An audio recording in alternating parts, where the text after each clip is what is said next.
السلام علیکم محترم ناظرین و سامعین، خوش آمدید کہتے ہیں آج کی ہماری اس ویڈیو کے اندر درود پاک کے متعلق اور اچھی اچھی آیتیں سننے کے لیے ہمارے اس چینل ہمارا اسلام کو سبسکرائب کریں اور بے حد درود ہوں حضور اکرم نور مجسم صلی اللہ علیہ وآلہ وسلم کی ذات اقدس پر۔ ویسے تو درود پاک پڑھنے کی بہت ساری برکتیں حاصل ہوتی ہیں، لیکن حضور اکرم نور مجسم صلی اللہ علیہ وآلہ وسلم کے نام مبارک کا احترام اور اس کی تعظیم سے بھی بہت مقام ملتا ہے۔ اسی طرح کا ایک واقعہ ہے کہ بنی اسرائیل میں ایک شخص جو کہ نہایت گناہگار اور مجرم تھا، اس نے 100 یا 200 سال فسق و فجور میں گزار دیے، تو لوگوں نے اسے گھسیٹ کر کوڑا کرکٹ کی جگہ ڈال دیا۔ تو اللہ تعالیٰ نے حضرت موسیٰ کلیم اللہ علیہ الصلوۃ والسلام پر وحی بھیجی، اے پیارے کلیم، ہمارا ایک بندہ فوت ہو گیا ہے اور بنی اسرائیل نے اسے گندگی میں پھینک دیا ہے، آپ اپنی قوم کو حکم دے کہ وہ اسے وہاں سے اٹھائیں، اس کی تجہیز و تکفین کر کے آپ اس کا جنازہ پڑھائیں اور لوگوں کو بھی اس کی جنازہ پڑھنے کی رغبت دلائیں۔ جب کلیم اللہ علیہ الصلوۃ والسلام وہاں پہنچے تو اس میت کو دیکھ کر پہچان لیا، تعمیل حکم کے بعد عرض کی، یا اللہ، یہ شخص مشہور ترین مجرم تھا،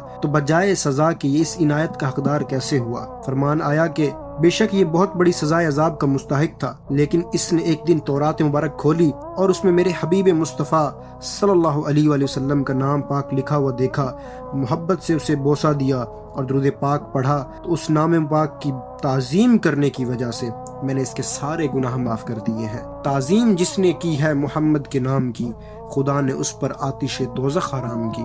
سبحان اللہ، سبحان اللہ، کتنا ہی پیارا واقعہ ہے کہ درود پاک پڑھنے کی بھی برکت ہے اور حضور اکرم نور مجسم صلی اللہ علیہ وسلم کے اسم مبارک کی بھی بہت بڑی برکت ہے۔ ہمیں چاہیے کہ حضور اکرم نور مجسم صلی اللہ علیہ وسلم پر کثرت کے ساتھ درود پاک پڑھا کریں۔ اللہ تبارک تعالیٰ سے دعا ہے کہ ہم سب کو دونوں جہان کی بھلائیاں عطا فرمائے۔ مزید اچھی ویڈیوز کے لیے سبسکرائب کریں، ویڈیو کو لائک اینڈ شیئر کریں، کمنٹ بلو میں اپنی رائے دینا نہ بھولیے گا۔ جزاکم اللہ خیرا و احسن الجزا۔